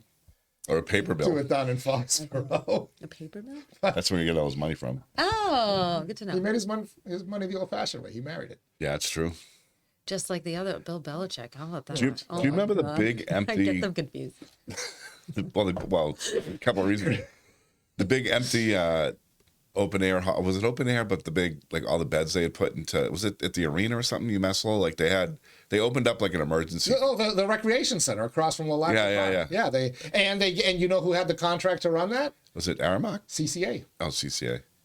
Who's Commonwealth CCA? Care Society. Same people who got the contract for the migrants at the Inn and Conference Center, who are now bankrupt, and they're like, that's why they're out, and they have to find a new company to come in and run the new version of the IC. There's Do you see a little inbred thing here going on? I see that, but you could also make the argument that there's a shared skill set needed to run these things. You still gotta put stuff. But you still have you're to not put just it going out to to hire bid. Joe Schmo or whatever. But if the law says it has to go out to bid, and by the way, they don't say we'll take the lowest bid, it's the lowest qualified bid. So you could say, well, CCA has the experience to do this, whereas the Bach and Hyphen Care Association, you've never run anything this big. So even though you've underbid CCA, we're not giving it to you. But they never even bothered to put it out to bid. Probably, but how many bidders are you going to even get? Because you have all of it's not like you can get something from Kentucky or wherever, because like all the states had, you could, but all the states had the same crisis management problem. But like for the food, they used the ravioli guy, right? Like from wherever it was. What if there were two? What if Scott Plath at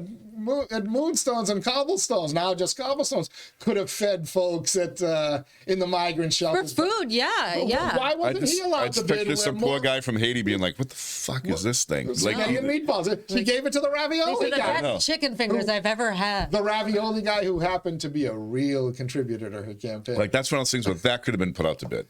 I'm sorry. I agree with you there. You could have done Boston chowder. You could have. Don't you think Aramark would have loved the cut of a shot at that? Even though they're terrible, yes. But like they are terrible. But in terms of feeding 15,000 students plus what they were doing at the university, But the audit. You're not eating at the Capitol Grill. You're feeding students. But this is old news because we knew this years ago, right? But what to me we knew it, but a lot of didn't know it. But the damning part of this whole thing is just the arrogant reaction to this audit, and just people, for whatever reason, those people up on Beacon Hill, man, they do not like DZOG because I think they know that she's just like she's turning over stones, and she just knows she knows where to look, and they just don't listen to her. And she didn't play the game. Good for her, man. She never played the game. She actually a lot like an orange-haired guy in D.C. and a slightly autistic South African billionaire. And for the life of me, I can't play the game. I can't understand. Our friend Bernie never played the game either. He plays it now, though. No, he doesn't. He plays it. No. So well, why does Bernie Sanders is becoming like Michael Jordan. I feel like Diana DeZoglio and Bernie Sanders belong in the same. But why do people not like her? Like people like certain Democrats, she's trying to clean things up, and they don't like her. Well, cockroaches don't like the person who turns on the lights. Cockroaches do not like when the lights get turned on. They'll scatter. There's probably people that like her, but they can't say they like her because leadership doesn't like her. Like there's probably people that can't. Nobody voted to do it, and some of them who said they voted in favor of the audit and suddenly changed their minds. So I'm sure they can't. I'm sure they can't say, "Oh no, we like what she's doing." Why can't they? God, can she please run for leadership governor? is such a. Can she please run for governor? This is why I absolutely love Diana DeZoglio as a politician. We've talked about that with her, and she says, I understand why they're doing it. But she goes, you know what? They did the same to me. I didn't play the game, and she goes, I still got my youth center in Methuen. Yeah. If you keep fighting, she's great. And again, I don't want to equate her to the guy that everybody hates, but the orange guy says, I can do it. I tell her all the time. I said, you are the Massachusetts version of Donald Trump. Don't tell her. Why? It's the worst. Because she didn't get bought out, and no matter what they did to try to stop her, first to try to entice her and then to try to stop her, she kept going. She kept going. You can't tell me. If I were her, I wouldn't speak at an open farm where there's a little rooftop with no agents on it. I'd watch out if I were her. But. Trump is not completely not bought out. Trump is not. By who? Here's a perfect example. Amazon says they're going to put the way the tariffs affect on every item they sell. They're going to put this is the cost. This is the cost with the tariffs, right? And they came out with that. Mm-hmm. Trump gives Amazon a break on the tariffs specific because he did give specific companies breaks on the tariffs. Yes. Trump gives Amazon a break on the tariff. Oh, the tariff thing is gone. Now the tariff disclosure is gone. So he got bought out. That is giving your friend a break. That's giving your friend a break. That's bought out. Wait, he gave him a break, or they said we won't put this. We'll make an exception. No. Amazon was going to put the tariff charge. Yeah, on everything. Trump on a freaking on everything, Yeti. on a microphone, whatever. Trump said Amazon is in the list of excluded companies from tariff because he excluded whole companies from having to do tariffs. I'm not sure that's accurate though completely because Amazon sells everything. Their trucks say everything and the kitchen sink. So he would have to exclude every product. He put lists of large companies on an exclusion list from having to pay any tariffs. He did for the companies or not or the products that they sell. Whatever I'm gonna have to look. Yeah, Please send me that info. That's him getting bought out. Because that's favoritism. There's other companies too that he lists as being excluded from these tariff laws.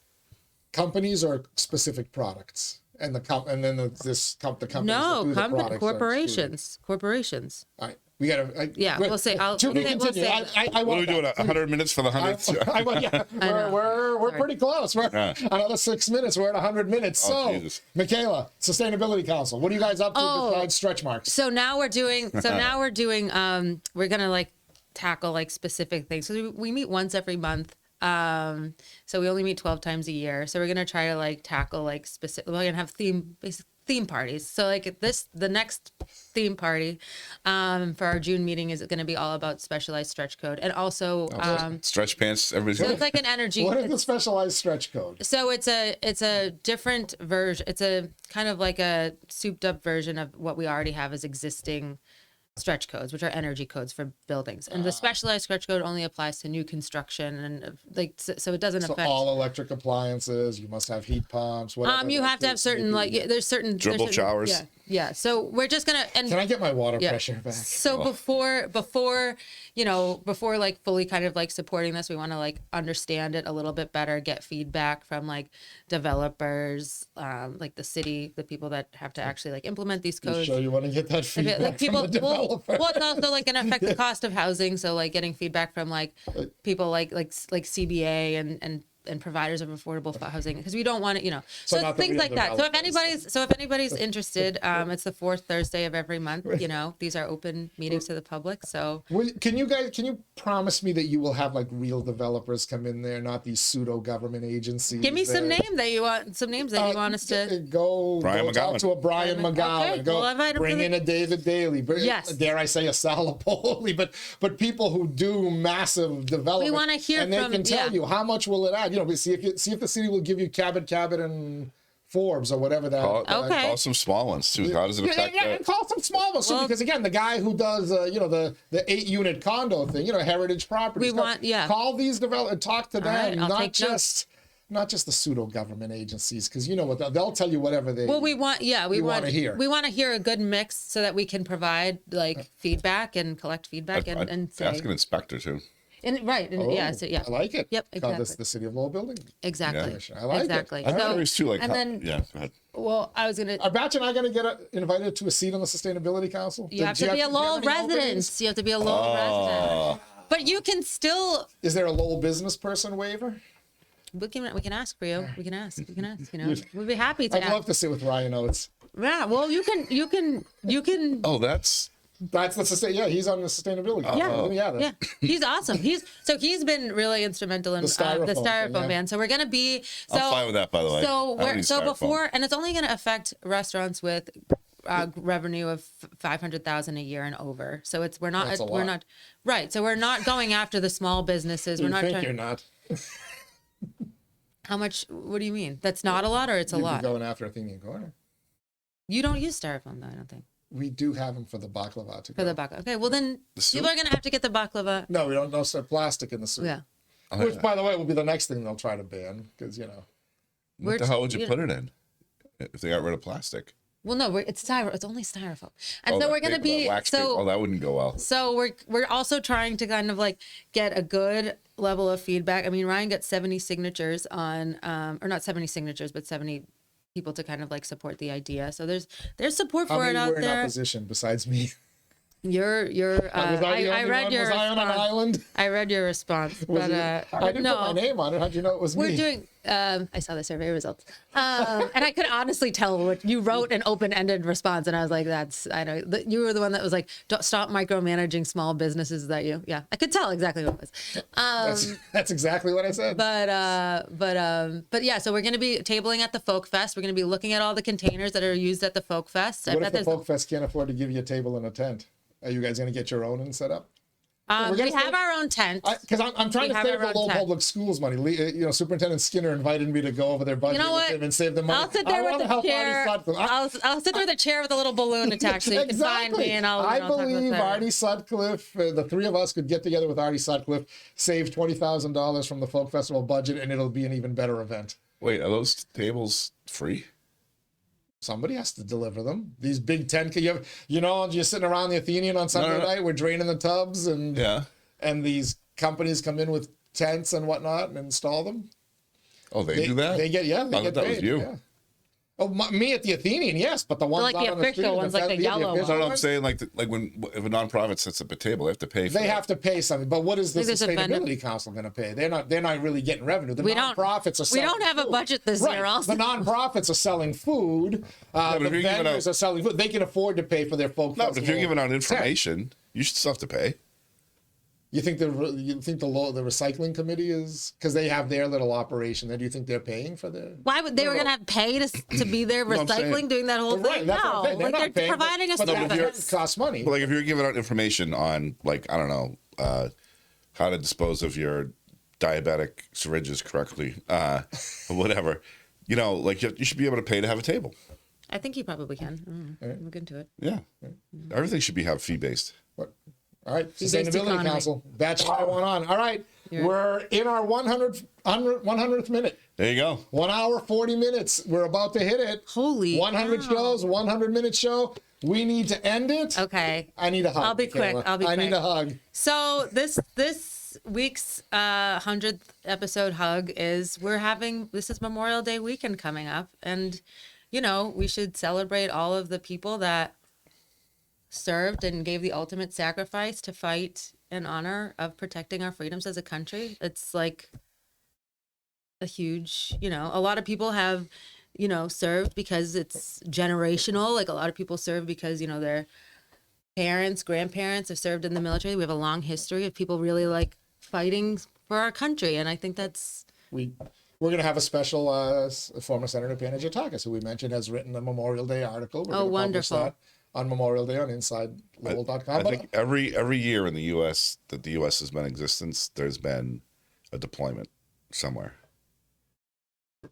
Really? I think maybe it was like 1 year that wasn't. So Wow. like from 17, like the U.S. military has always been involved somewhere. When you think about A new deployment, or they were Just an deployed active- somewhere? like maybe they're there for 3 years, but every year there's been like an active active deployment of deployment. one of our branches of military. Oh, every okay. year, like people think, oh, World War II. Like everybody didn't just come home. Like and not just sitting at a base, like involved. We always have people in bases. but Yeah. but they've been involved in some kind of Conflict. Oh, okay. yeah, like it's Interesting it's stuff. really and a lot of it's peacekeeping and it's trying to maintain order, but they're still out there like putting their dangerous. life on the line, and these guys get some. I'm pretty sure I don't know if somebody died every year, but like there's a lot of military guys Of course they do. they get killed. Sometimes in training accidents it happens. Yeah, It's it's not a yes. A good weekend to remember our veterans. Also, Yeah. a good weekend to remember everybody who's passed them. Memorial Day for Absolutely. me is about everybody. My mom, your parents, Mm-hmm. batch. It's a good hug. It's a good hug. We're I here think. because of other people, and we're very thankful for that. Yeah, we are able to annoy other people because of other people. Because of other people. Michaela Harness McCarthy, Mike Batchagalupo, Batch and the Hyphen. there we go. Thanks for being here, guys. Thanks for helping Happy us celebrate 100. 100. We're number 1 and 2. Yeah. And we didn't even break out the golden pom poms. There you Or mention Oh, God. former member of the pod. Oh, I guess I just thank- mentioned him. I'm trying to get him back. Thank you to Batch. Thank you to Michaela, the Pod Squad, for being here. Most of all, thank you. Thank you for tuning into our 100th episode, but thanks for tuning into as many of the Daily Pulse episodes as we've had. We got a lot more stuff to come. We're only getting bigger and better here at InsideLowell.com. Thank you, of course, for checking it out, and thanks for making it all possible. We're having a lot of fun. Reminder, Monday, I'm taking my day off. Our first non-Daily Pulse weekday here. I'm taking Memorial Day off. I'm going to spend it with my kids. We will have Tuesday. Who the hell do I have Tuesday? Oh, Lee Gitchier Tuesday. oh, nice. We're trying to get Tom Golden on Wednesday. I've got Melanie Gilbert on Thursday, and then Leslie Boder will be here for Big Fun Friday. Trigger him Tuesday with Lee. Oh. Trigger him Tuesday with Lee. We're going to trigger him. Thanks to everybody. Till then, have yourself a great Memorial Day weekend. I hope you get some nice weather in between. Take a little time, as Michaela said, remember all those who sacrificed for us, and then remember all those who are no longer with us as well. Till next time, everybody, stay safe. I'll catch you on the other side.